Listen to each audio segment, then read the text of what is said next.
네, 2020년 12월 4일 이정훈입니다. 이낙연 민주당 대표의 부실장이 변사됐네요. 자살로 보이는데요. 오늘은 그 사건을 계기로 검찰 개혁 문제에 대한 제 코멘트를 좀 하겠습니다. 공수처 설치에 대해서 이야기를 하겠습니다.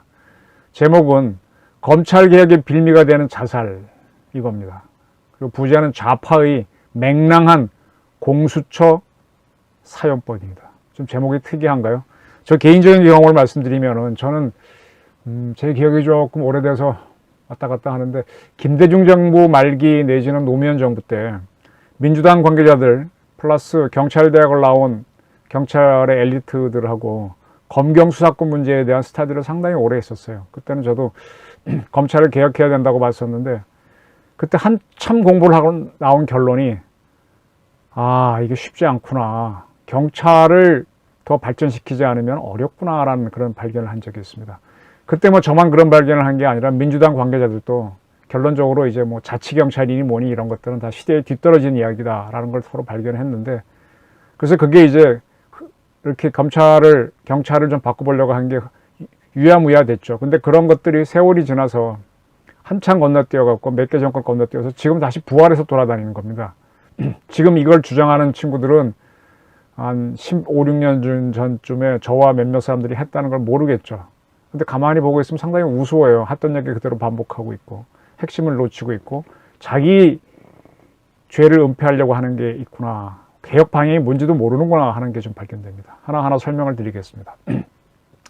지금 좌파 정권이죠. 민주당 정권에서 하는 검찰개혁은 그 본질은 자기들의 추함을 감추기 위한 겁니다. 그래서 자살 사건만 일어나면 검찰개혁을 주장합니다. 그리고 검찰을 개혁하고 하는 거는, 검찰 개혁 갖고 뭐가 달라지는 게 뭐가 있겠어요. 검찰이 하는 게 이제 기소와 이런 사법 시스템 아닙니까? 법원까지 포함하면 사법 시스템인데, 그런 사법 시스템을 전체를 개정을 해야 되겠죠. 그래서 이 핵심은요, 사법 경찰을 검사 수준으로 수준을 올려서 수사를 전담케 하고, 검찰은 기소기관으로 자리매김하는 것이 사실은 개혁의 본질입니다. 하나하나 좀 사건을 예를 들어 말씀드리겠습니다. 어제죠. 12월 3일 저녁 9시 검찰 조사를 받아왔던 이낙연 민주당 대표의 부실장이 서울중앙지법 인근에서 변사체로 발견됐습니다. 그는 4월 지난 총선 때 옵티머스 자산 운영이죠. 옵티머스로부터 복합기가 뭔가 하면은 이렇게 인쇄도 되고 프린트도 되고 복사도 되는, 요즘 뭐 사무실에 많은, 쉽게 말하면 복사기라고, 뭐 인쇄기라고 보셔도 되겠습니다. 그 복사기를 되게 요즘은 사지 않고 이렇게 리스로 두지 않습니까? 그 임대료 76만 원을 지혈받은 혐의가 있습니다. 옵티머스한테. 그것 때문에 조사를 받았는데 12월 2일 날 서울중앙지검을 기억하십시오. 경제범죄형사부의 피의자 신분으로 나가서 변호사가 있는 가운데 조사를 받았습니다. 그리고 저녁 6시 반까지 조사를 받고요. 식사 후에 다시 조사받기로 했는데 오지 않았습니다. 그리고 이제 변사체로 발견된 건데, 그 변사체로 발견되기 전에 가족들한테 미안하다는 뜻을 전했답니다. 네. 그래서 뭐 실종 신고가 들어가고 해서 찾다가 이제 발견됐는데 현재 유서는 나온 게 없습니다. 이렇게 되자 이 부실장의 측근들은 당연히 억울해하겠죠. 그분의 측근인 박모 씨는 나이 어른 검사 앞에서 모멸감을 느꼈을 것이다 라고 주장했습니다. 저는 측근들이나 가족들이 이런 주장을 하는 건 이해가 됩니다. 그리고 실제로 검찰에 가보면요, 기자들의 일선에서 뛰는 기자들이, 젊은 기자들이, 나이 든 기자들이 없거든요. 벌써 한 기자들도 40 중반쯤 되면 차장, 부장이 되니까 뒤로 물러앉고요. 30대 기자들이 뛰죠. 30대 중반 뭐 그 정도가 뛰죠. 40만 돼도 벌써 팀장 그래가지고 뒷전으로 앉으니까 많이 안 뜁니다. 검사들도요. 부장검사들이 뭐 41~2살, 뭐 늦으면 서너 살이니까 검사들 그러면 30대입니다. 파란 검사들입니다. 그 친구들이 막 이렇게 세상 물정 모르고 따지고 또 봐주는 거 없으면 참 모멸감 느낍니다. 그래서 이렇게 측근들이나 가족들이 이야기하는 건 제가 이해가 돼요. 근데 알 거 다 아는 사람들이 이런 얘기 하게 되면은 참 저 사람은 왜 저래 하는 생각이 드는데, 오선의 서른 민주당 의원, YTN 라디오 황보선의 출발 새아침에 나와가지고 검찰의 행태를 모르느냐, 왜 사람을 죽을 지경으로 몰아넣느냐, 검찰이 지금까지 어떤 수사를 어떻게 했기에 사람이 죽은 결과가 나오는가, 한두 번이 아니지 않느냐, 이런 얘기를 했습니다. 그럼 제가 뭐 젊은 검사들, 판사들도 만나보면은 30대 판검사들도 결국은 사람이에요. 그들도 아직 좀 죄송한 표현이지만 그 친구들한테 애송입니다. 애송이. 그 친구들도 서른위원 같은 사람 보게 되면 찔끔찔끔 겁냅니다. 검사란 이유로 마구 공격을 하는데 사실은 어떻게 보면 여린 사람들이거든요. 조금은 비난을 하더라도 조금 이렇게 뭐 서른위원만 해도 굉장히 연세도 많고 뭐 민주화 투쟁도 많은 분이니까 점잖게 표현할 수 있지 않습니까? 어떻게 이렇게 좀 무조건적인 공격을 합니까? 이게 검찰총장이나 추미애 장관 같은 이런 거물들이 국회에 왔을 때 이런 공격을 하세요. 아직 그 30대 검사들은 애들입니다. 애들. 또 이런 얘기도 했죠. 검찰이 하는 행태는 노무현 대통령 때부터 그리고 지금 이러고 있는 이낙연 대표의 부실장까지 똑같은 형태로 그러고 있다.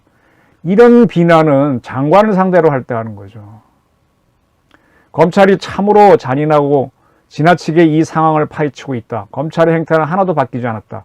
노무현 대통령이나 그 시절이나 지금이나. 네. 이거는 이분이 뭐 생각이 딱 갇혀 있다는 얘기입니다. 뭐가 빙의가 됐는지 그 생각에서 벗어나지 못하고 있다는 거예요. 당신이 젊은 시절에 검사한테 조사받았는지 모르지만 그때 검사관에 박혀 있는 거죠. 이제는 상황이 많이 바뀌었지 않습니까? 집권 여당에 상당히 중진 의원이고 연세도 많고. 그럼 좀 말을 가려서 해야죠. 왜 이러냐 이거예요. 근데 설 의원이 말한 검찰은 어떤 검찰입니까? 제 질문입니다. 윤석열 검찰총장이 이끄는 대검위와의 전체 검찰입니까? 아니면 이성윤 서울중앙지검장이 이끄는 서울중앙지검입니까? 이 사건 조사한 데는 서울중앙지검 아닙니까? 응? 지금 이성윤 검사장은 문 대통령의 경희대학교 후배고 법대, 또 추미애 장관 라인에 서 있는데 그 양반이 이끄는 검찰에서 문제가 생겼는데 그럼 이성윤 씨가 잘못했다는 얘기예요? 그건 건너뛰고 윤석열 씨에 대해서 비난을 하고 싶겠지. 근데 이건 기본적으로 이성윤 라인에서 일어난 거 아닙니까? 그 무조건적인 비난이에요. 이러시면 안 되죠. 60 넘으신 어르신네가. 자, 이 사건을 보고받은 윤석열 총장은 서울중앙지검 인권감독관에게 수사 과정에서 인권 침해가 있었는지 조사에 보고하라고 했습니다. 윤석열 씨가 거의 객관적으로 하는 것 같아요. 대검도 아니고 서울중앙지검에 인권감독관이 있으니까 인권 침해 있는지 조사해서 보고해라. 거기에 따라 처벌하거나 하면 되는 거죠. 네. 왜 이렇게 흥분부터 합니까? 설의원. 한번 설의원하고 한번 해외 같이 가봤는데, 아, 사람이 좀 그렇더만요. 뭐 이렇게 좀 배려라는 게 없더만요. 자, 노무현 대통령 자살 사건을 이야기했는데, 노무현 대통령 사건이 뭡니까? 본질을 한번 건드려 볼게요. 노무현 대통령이 퇴임하고 난 다음에 박연차 게이트로 줄줄이 노무현 전 대통령들의 측근들이 구속이 됐습니다. 그리고 그 수사의 화살은 노 대통령과 그 가족들한테도 향하게 됐습니다. 뭐가 문제가 됐는가 하면요. 노 전 대통령 일가가, 가족이죠. 박연차 씨한테 받은 15억 원이 있었는데, 근데 이걸 노 대통령이 법을 아시는 분이잖아요. 그냥 받으면 그게 뇌물이거나 뭐가 이렇게 됐는데, 차용증을 써준 게 나왔습니다. 이자율은 7%. 네. 돈 빌릴 때는 원래 7% 이자를 합니다. 증여세 할 때도 7% 먹여야 되는 거 아시는 분들은 많이 아실 겁니다. 차용기간 딱딱 적어놨고 이렇게 차용증을 써주고 돈을 받으면은 나중에 갚든 안 갚든 간에 일단은 빌린 걸로 증명이 됩니다. 그 죄가 되진 않죠. 빌렸으니까. 네. 강금원 씨가 그때 어느 무슨 회사 회장이셨는데 저도 만났습니다. 노무현에게 정달한 70억 원인데 이분이 창신섬유 회장이셨습니다. 근데 창신섬유 이사회에서 이사회를 열어서 후원금격으로 건넨 것이다. 그걸 건넨 것도 퇴임 이후로 돼 있습니다. 따라서 이거는 검찰이 문제를 안 삼고 넘어가 주기로 했죠. 네, 조사를 받았죠. 그런데 또 뭐가 됐는가 하면 대전지검에서 강금원 씨가 그 70억 원을 전달했는데 그 돈은 회사에서 횡령한 것으로 판단했습니다. 그럼 얘기가 달라지죠. 회사에서 합법적으로 이사를 통과한 게 아니라 횡령이라고 하면 얘기가 달라지죠. 근데 그때쯤에 강금원 씨가 이제 구속이 됐는데 그분이 막 뇌졸중을 앓고 있고 굉장히 사람 좋은 분이에요. 그러니까 노 대통령이 굉장히 미안했던 모양입니다. 착잡한 심정을 글로 남기고 인터넷에 모든 것은 내 책임이다라고 하면서 이제 더 이상 괴롭히지 말라 사람을. 그리고 일종의 사람, 그때까지면 봉하마을에서 사람들 만나고 이렇게 대화하는 걸 좋아했는데 칩거에 들어갔죠. 그리고 당신의 미니 홈페이지에다가 국민들께 죄송하다는 사과문도 올리고 그리고 사실을 얘기했죠. 부인이 받은 것이다 라고 그렇게 썼습니다. 결국 권양숙 여사도 박연차 회장한테 받은 10억 원과 현금 3억 원은 사실이다라고 시인을 했고요. 또 박연차 씨가 정상문 그때는 전 청와대 비서관에게 전달한 1억 원어치의 백화점 상품권도 권양숙 씨한테 돌아간 걸로 검찰은 밝혀냈습니다. 이게 문제가 됐습니다. 근데 이제 누구를 조사할 것이냐. 부인이 받은 것은 남편이 그런 자리에 있으니까 남편을 보고 준 것이다. 이렇게 보는 거죠. 그래서 2009년 4월 30날 노무현 대통령은 전두환 노태우에 의해서 세 번째로 검찰에 소환되는 전직 대통령이 됐습니다. 그리고 많은 걸 조사받죠. 2008년에 박인찬 씨한테 받은 500만 달러 뭐 이런 거 막 조사를 받는데 그중에 상당수가 권양숙 씨가 받은 걸로 조사를 받았죠. 그리고 난 다음에 어떻게 됩니까? 노무현 대통령이 투신 자살했죠. 투신 자살하기 전에 그 집에 있는 컴퓨터에다 뭐라고 이렇게 화면을 띄워놓고 갔습니까? 근데 그 다음에 어떻게 됐어요? 물론 권양숙 여사도 굉장히 충격을 받고 가만히 있었지만은 이 좌파들은 검찰 탓이다. 그래서 노무현 대통령이 자살했다고 몰아갔지 않습니까? 그 앞에 어떤 게 원인이 되는지는 따지지 않고 이게 대한민국에서 큰 비리고 이게 문제라는 거예요. 이거를 때려잡으려면 이걸 잡아야 돼요. 검찰을 잡기 전에 이것부터 잡아야 돼요. 무조건적으로 자살만 생기면은 누구 남 탓으로 돌리는 거 이게 문제입니다. 또 하나 있습니다. 경찰관인데 검찰 소속 수사관이죠. 그래서 민정수석실에 파견돼 근무하던 한 수사관이 이게 문재인 정부에서의 일입니다. 2019년 12월 검찰의 조사를 받게 됐어요. 출석을 해야 되는데 서울의 오피스텔에서 자살했습니다. 검찰이 그때 수사하던 거는 울산 시장 관련 사건이었습니다. 그래서 이제 검찰은 이 처음엔 사람이 죽었으니까 경찰이 가서 이분 시신을 확보하고 뭐 유류물을 확보했는데 그러니까 검찰이 즉각 압수수색을 들어가서 이 수사관 자살한 걸로 보이죠. 그분이 휴대전화를 갖고 왔습니다. 그리고 수사를 하려고 했는데 변사사건을 수사하는 서초경찰서는 타살 혐의점이나 자살 방조 교사 등이 증거나 정황은 찾을 수 없다며 수사 종료를 해버렸죠. 그걸로 끝났습니다. 검찰 수사가 못 나갔습니다. 그러니까 어떻게 되는가 하면은 이 수사관이 민정수석실에 있었잖아요. 그때 민정수석이 조국 당시 법무부 장관이었거든요. 그 양반이 페이스북에다가 그때 법무부 장관 막 끝냈구나. 청와대 민정수석실에 근무하다 누명을 쓰고 검찰 수사를 받은 후 유명을 달리한 고인의 명복을 다시 한번 빕니다. 그리고 49조의 부인이 애가 끊어지는 눈물과 두 자녀의 막막한 표정을 잊지 못한다라고 했습니다. 검찰이 이때 수사를 제대로 했으면은 조국 또는 뭐 그 청와대 사람들도 수사 대상이 됐을걸요. 근데 이분이 자살함으로 해서 끊어진 겁니다, 수사가. 그랬더니 거꾸로 나오는 거죠. 가만히 있지를 못하고 고인의 그 죽음을 갖고 거꾸로 이제 원한을 품는 거죠. 또 하나 최강욱 그때 민정수석실 공직비서관을 했었죠. 공직기관. 그분도 아주 뭐 강하게 검찰을 비난합니다. 민정수석실에 근무했다는 이유로 말도 안 되는 의혹에 시달리다 안타깝게 생을 마감했다. 유족분들이 백원호 비서관과 김조원 민정수석을 끌어안고 하염없이 울던 모습을 잊을 수가 없다.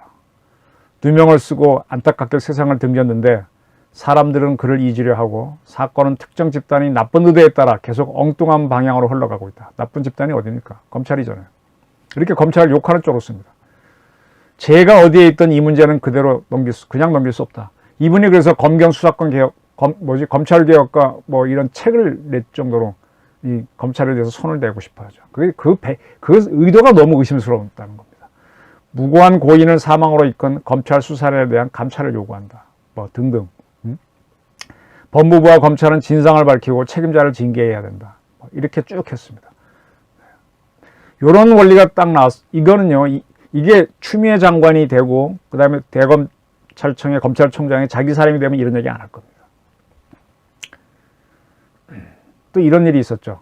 지금 우리는 이상하게 이 좌파들은 뭐가 되다가 문제가 되면 자살을 해요. 우파도 보면 자살해요. 옛날에 뭐 대우에서 누가 또 노무현 정부 때 조사받다가 자살하고 막 해군 제독 출신도 자살하고 많았어요. 서로 자살합니다. 근데 보수파들은 좀 가만히 있는데 이 좌파들은 자살 사건이 있으면 전부 다 수사기관을 하는 검찰 탓으로 돌리는 버릇이 있습니다. 최근에도 있었죠. 서울 서부지검이 윤미향 의원이 이끌었던 정 의원과 그 전신인 정대협에 대한 수사를 했었죠. 회계 문제, 불투명성, 기부금 받아서 어떻게 사용했는지 문제가 많았죠. 그걸 조사하고 있을 때 마포쉼터 소장이 파주에 있는 자기 집에서 자살했습니다. 그러니까 서울 서부지검은 우리는 고인을 조사한 사실도 없고 조사를 위해 출석 요구를 한 사실도 없다. 요거는 앞에 민정수석실의 비서관이 출석 요구 받고 자살한 걸 의식한 거 이렇게 했죠. 갑작스러운 소식에 우리도 그 경위를 확인 중에 있다. 흔들림 없이 신속한 진상 규명을 위해 노력하겠다. 이렇게 발표를 했습니다.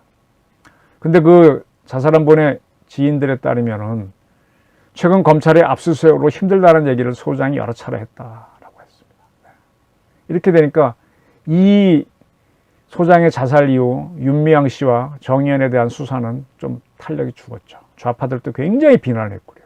검찰 비난합니다. 이 사람들 눈에는 정의가 잘 안 들어와요. 또 하나 얘기할게요. 틀렸다. 노회찬 의원 자살 사건입니다. 노회찬 의원이 굉장히 유명했던 게 2013년 2월 달에 삼성 엑스파일 사건에 떡값을 받았던 검사 리스트를 공개했죠. 네, 그거 난리가 났었습니다. 네. 아주 검찰이 초토화되고 노회찬 의원은 아마 이걸로 제명이 됐던 걸로 저 기억합니다. 그렇지만 스타가 됐었죠. 그러한 노회찬 의원이 2018년에 그 김경수 지금 경남지사 이거 사건을 일으키게 된 계기도 추미애 장관이죠. 어쨌든 드루킹 사건이 불거져서 여야 합의로 특검을 만들기로 법안이 만들어졌습니다. 특검이 수사하는 중에 드루킹 측이 노회찬 의원 측에 5천만 원 상당의 불법 정치자금을 전달했던 게 드러납니다. 노회찬 의원이 막 강하게 부인하죠. 옛날 떡값 받은 검사 이름 다 공개해서 그렇게 세상을 뒤집어 놨는데 자기가 돈 받았다면 말이 됩니까? 그렇게 하다가 이분이 자살합니다. 7월 달에 자기 어머님을 뵙고 아파트에서 뛰어내렸습니다. 근데 그 유서에는 경공모, 이게 이제 드루킹 측인데 모두 2차례에 걸쳐 4천만 원을 받았다. 그러나 청탁은 없었고 대가를 약속한 바도 없었다. 나중에 알았지만 다수의 회원들이 자발적인 모금이었기 때문에 마땅히 정상적인 후원 절차를 밟았어야 했다. 정치자금으로 정당히 받았으면 그렇게 안 한 게 실수였다. 이렇게 하고 써놨었죠. 이랬으면은 좀 자숙해야 되는데 민주당과 정의영은요 노 의원을 옹호하고 특검을 맹비난했습니다. 왜 그렇겠어요? 노 의원이 받은 돈을 자신에게 썼을 수도 있지만 자기 당에다가 풀었을 수도 있죠. 그럼 당도 불꽃이 튀니까 비난하는 거죠. 또 드루킹 사건은 누가 칼을 맞는 겁니까? 민주당이죠. 이걸로 끊어내기 위해서 민주당도 마구 특검을 비난하는 거죠. 이 사건들의 공통점은 조사를 받던 사람이 자살하면 그걸로 수사가 되게 중단되거나 차단되고요. 그 덕택에 몇몇 사람들이 살아납니다. 그리고 또 하나의 공통점이 이 사건은 이 수사를 경찰이 하는 게 아니라 되게 검찰이 하는 경우에 이렇게 일이 벌어집니다. 그리고 이렇게 비난하던 좌파들은 그 후에 반드시 검찰 개혁을 주장하면서 여론을 만듭니다. 보수적인 사람들도 검찰 조사를 받다가 망신과 모욕을 당해서 자살을 하는데 그들은 그렇게 검찰 개혁까지는 공개적으로는 안 합니다. 제가 만난 많은 분들도 검찰에 욕을 굉장히 많이 합니다. 검찰 개혁은 하긴 해야 된다고 하는데 이렇게 내놓고는 안 합니다. 쭉 요즘 이제 세상 살다 보니까 요즘은요 돈 쓰는 거 하고 어디 이동하는 건 기록이 다 남잖아요. 신용카드 많이 쓰시죠? 차 타면 교통카드 쓰시죠?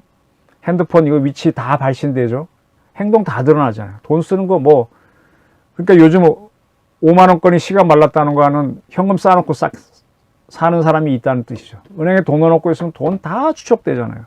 그럼 내 거는 내가 현금 쌓아놓고 살면서 감추지만은 상대방이 쓴 거는 그쪽에 또 기록이 있으니까 또 빼도 박도 못 하잖아요. 그래서 요즘 부정부패하기 힘듭니다. 걸리면 뭐 거의 다 드러납니다. 그래서 이제 조사를 받게 되면은 변명할 여지가 없으니까 이제 극단적인 행동을 하는 게 늘어나는 걸로 보이는데요. 이러한 수사를 경찰이 먼저 한다면은 힘 있는 기관이 개입할 수 있습니다. 수사주의를 목적으로 검찰이 개입하거나 또 변호사들이 와갖고 타협을 해서 이렇게 좀 만들 수가 있죠. 이렇게 된 이유는 이 수사를 하는 사법경찰들은 사시 출신인 검사나 변호사에 비해서 좀 자신감이 없어 하기 때문에 약합니다.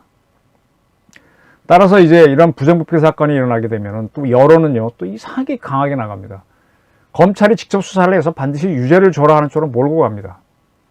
이렇게 해서 검찰이 수사하게 되면 아까 말씀드린 대로 검찰의 일선 검사들은 30대 젊은이들이에요.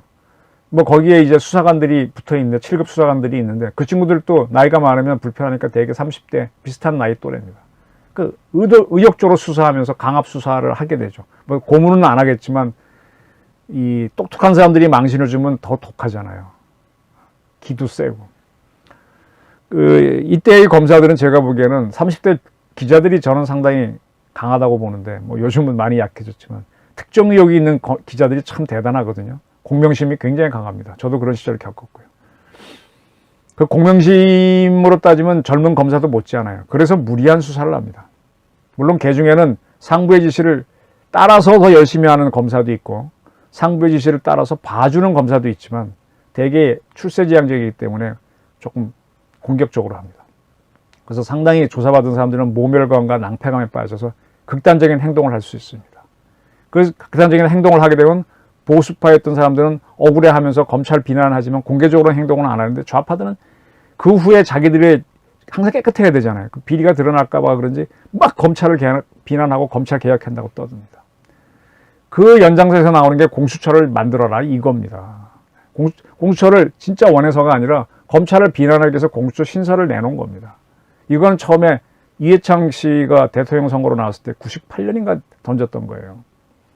근데 그것이 흘러서 좌파 진보 진영에서 검찰을 개혁하는 수단으로서 공수처 신설을 자꾸 주장하는 거죠. 공수처가 만들어져 갖고요. 바로 이러한 사건을 고위공직자 사건을 수사하면요. 더 세게 갈 겁니다. 더 낭패에 빠질걸? 근데 그 생각 안 하고 막 주장합니다. 공수처가 만들어져 갖고 공수처의 수사장이 됐다는 것만 밝혀져도요. 그 사람은 인생이 끝일 수 있어요. 너무 강해요. 근데 반대로 그러한 공수처를 정부 여당이 컨트롤할 수 있다면 정부 여당은 야 이거 진짜 좋은 거죠. 공산당처럼 좋은 세상이 되는 거죠. 그러니까 이런 공수처는 만들지 말아야 되는 겁니다. 검찰 수사에는 문제가 있는데 이 공명심에 찬 수사, 기소를 위한 수사는 검찰에 대한 적개심을 일으키고 자살을 만드는 게 맞습니다. 이거를 바꾸는 개혁을 해야 됩니다. 근데 이러한 개혁을 하자고 하는 추미애 장관도 검찰의 행태를 벗어나지 못하고 있어요. 그게 지난번에 윤석열 총장 직무정지 뭐 발표를 할 때 6개 조항을 나열한 걸 보면 딱 드러납니다. 그 6개 조항 중에서 다 사라지고 한 개만 이제 윤 총장을 어떻게 해보려고 있는 걸로 됐잖아요. 그게 뭐세요? 그게 뭐예요? 윤 총장을 잡기 위해서 다 거는 겁니다. 검사들이, 젊은 검사들이 조사할 때 보게 되면 다 걸어요, 기소를. 그러니까 그 사람들이 망신을 당하고 낭패에 빠지는 거죠. 추미애 장관도 검찰 개혁해가지고 하는 사람들이 이것저것 있는 거 없는 거 다 갖다 붙였어요. 그 중에 판사 사찰한 것만 하나만 나왔는데 그것도 휙 날아가고 말았지 않습니까? 이 추 장관도 이 지경에서 벗어나지 못해요. 근데 무슨 검찰 개혁을 해. 웃기는 얘기지. 결국은 우리나라 이 사법의 문제는요. 경찰권 다툼입니다. 경찰권. 경찰이 뭔가 하면 직접 법을 집행하는 인포스 하는 사람이잖아요. 집행자가 알고 싶은 거예요. 우리나라 영화도 보게 되면 검사가 현장 딱 나가서 경찰 지휘하고 수사가 중에 덥청 하는 게 그걸 좋아하지 책상에 앉아서 이렇게 법점을 쓰는 거 이런 거 안 좋아하잖아요. 그 행동력을 결국 경찰 되고 싶은 겁니다. 검찰의 경찰화 갖고 서로 싸우는 겁니다. 이거를 바꾸자는 겁니다. 이렇게 하기 때문에 지금 검찰 수사에서 문제는 검찰이 직접 수사를 해서 경찰처럼 움직여서 가혹한 수사를 하니까 문제가 생기는 거거든요. 그렇게 하지 말고 지금 경찰이 수사를 잘 못하는 거는 실력이 없기 때문이니까 적어도 경찰에서 사법경찰, 수사를 하는 그런 사법경찰은 요즘 변호사 시험으로 변호사 많이 양성하죠. 변호사 합격자만 뽑으라 이거예요. 네? 변호사 합격자. 요새 변호사들 굉장히 많으니까. 그래서 그 사람들이 자기 스스로 적법하게 수사를 하고 조서를 쓸 수 있게 만들라 이거예요. 지금 현재 사법경찰관들 중에 상당수는 이걸 자신 없어 합니다. 그래서 검찰에 보내면 야단 맞고 다시 쓰고 항상 주눅이 들어있으니까 검사가 얘 봐줘 그러면 봐줍니다. 또 변호사가 봐줘 그러면 봐줍니다. 그래서 저는 사법경찰만은 변호사심 합격자를 뽑아라. 그렇게 해서 검찰에서 무슨 지식이 와도 그게 아닙니다 하고 딱 하도록 만들어라 이겁니다. 그렇게 해서 이분들이 송치를 하면 검찰에서는 그걸 자세히 읽어보고 재수사를 지시하거나 지휘를 하거나 그렇게 해서 기소를 하는 쪽으로 가서 검찰은 기소기관이 되면 돼요. 지금 검찰이 센 검찰이 직접 수사를 하니까 문제가 되는 거거든요. 이겁니다. 이게 핵심입니다. 그래서 경찰을 엘리트하기 위해서 전두환 정부가 만들었던 게 경찰대학입니다. 그래서 경찰이 제법 올라갔는데 사법경찰이 검사를 따라갈 만큼 올라가지 못했어요. 그래서 사법경찰만은 별도로 요즘 변호사심 합격자를 중심으로 뽑아서 제대로 수사하게 만들고 검찰에 맞서게 만들어라. 그리고 검찰은 그렇게 갖고 온 자료를 가지고 기소를 제대로 하게 되면은 검찰은 경찰이 제대로 했나 하고 지켜보는 수사의 주체가 아닌 뭡니까? 수사의 감독자, 감시자가 되면서 법원처럼 행동하게 되죠. 준사법기관이 되죠. 그렇게 해서 피해자의 인권을 좀 보호하게 되는 겁니다. 그리고 마지막 단계에서 재판을 하는 재판부가 판결해주면은 억울함이 좀 줄어들겠죠. 근데 이렇게 하게 되면은 범죄자를 많이 양형을 봐줄 수가 있어요. 양형을 막는 조치가 필요합니다. 잔혹한 범죄인들은 엄한 형벌이 가도록 사법 경찰도 제대로 하고 저 미국 같은 경우 플리바겐을 해가지고 도망가지 못하게 하지 않습니까? 뭐 그런 제도를 도입해서 수사는 엄정하게 하되 계속 지켜보고 무리한 수사, 낭패감, 노멸감 주러 가는 수사가 없도록 만들어야죠. 그렇게 해놓으면 사법경찰관에서도 간부진이 쭉 나이 든 사람이 수사를 하면서 젊은 검사보다 나은 수사를 할 수 있게 될 겁니다. 저는 이런 쪽으로 경찰 수사권을 조정해야 된다고 보지 무슨 공수처 신설이야. 그건 더 지독한 문제를 만드는 거죠. 그리고 검찰은 정말 아주 중요한, 우리나라는 한때 특수부가 너무 많았잖아요. 문재인 정부가 줄이긴 했지만 각 직업마다 다 있었잖아요. 일본은 동경지검에 하나밖에 없지 않습니까? 나머지는 기소사건만 하면 되는 거. 그래서 검찰은 아주 특별한 것만 수사하고 나머지는 경찰이 다 하고 그걸 지휘하고 재수사를 내리고 기소하는 쪽으로 가야 됩니다. 그리고 제발 검찰에 있던 분들이 정치권에 가는 것도 좀 하지 말고요. 우리 문재인 정부는 일본을 우습게 보는데 일본 검사들은요, 검사 그만두고 나오면은 정치권에 안 갑니다. 일본은 정치가 이거예요. 전문기관인 게 훨씬 셉니다. 정치권에 가가지고 뭐 어쩌고저쩌고 한다. 그게 지금 자꾸 정치의 검찰 신여화를 만들고 있는 거죠. 자, 공수처를 만들면 뭐 하겠습니까? 공수처와 검찰이 싸울 수 있잖아요. 지금 이낙연 대표의 부실장 변사 사건과 관련해서 대검이 서울지검을 조사하라고 그랬어요. 그리고 윤 총장 사건이 일어났을 때는 서울중앙지검이 거꾸로 대검을 조사하려고 그랬어요. 이게 검찰끼리 싸우는 거죠. 똑같이 공수처를 만들면 공수처가 뭐 한 거에 대해서 검찰이 덮치고 그 역도 형성됩니다. 이렇게 되면 나라 꼴이 안 됩니다. 한 나라에는 하나의 검찰이 있어야 되고요. 한 나라에는 하나의 군이 있어야 됩니다. 이모군란이 원래 조선식 군대하고 별기군이라고는 일본식 군대 두 개를 만들어 놓으니까 둘이 싸우면서 내전이 벌어져서 쿠데타가 벌어지는 거 아닙니까? 민비 세력을 쫓아내고 대원군을 앞세우는 이모군란이 일어나는 거고, 한 나라는 군은 하나여야 되거든요. 한 나라에 검찰이 두 개 있으면 반드시 이건 검난으로 갑니다. 지금도 시끄러운데. 수사권을 검경으로 나눠놔도 이렇게 갈등이 많은데, 그러니까 수사권은 아예 경찰에 주고 기소권은 검찰이 갖게 하자. 그래서 진짜 수사하고 싶은 변시 출신들은 경찰에 가라 이거예요. 그렇게 하면 되지 뭘 그렇게 힘들어. 그리고 좌파들은 수사받다가 자살 사건이 일어나면 모든 것을 검찰 탓으로 돌리고 검찰 개혁 주장하는데, 그거는 자기와 자기 세력의 부정을 덮기 위한 겁니다. 여기에 대한민국 국민이 속으면 안 됩니다. 좌파들은 그걸 하기 위해서 공수처를 만들자는 주장을 내놓지, 공수처 만들어 놓으면 대한민국도 나빠지고, 그 공수처가 좌파의 전유물이 되면 대한민국은 좌파 세상이 됩니다. 좌파의 전유물이 안 되고 좌파를 치면 또 공수처 없애고 또 개혁하자 그럴 겁니다. 덫에 걸리는 거예요. 여기 길쭉 끌려가지 마십시오. 네. 자기는 깨끗하다는 걸 늘 주장했기 때문에 그 비리가 드러나면 두려워하는 좌파에 속지 마십시오. 이제부터는 검찰 탓을 하는 좌파를 개혁하고 수사는 경찰, 기소는 검찰, 이런 식으로 개혁을 해야 됩니다. 그리고 지금 이낙연 대표의 부실장이 자살하니까 또 검찰 개혁하는 거에 떠드는 거에 대해서 속지 않는 국민이 되시기를 좀 부탁드리겠습니다. 네, 장시간 들어주셔서 고맙습니다. 감사합니다.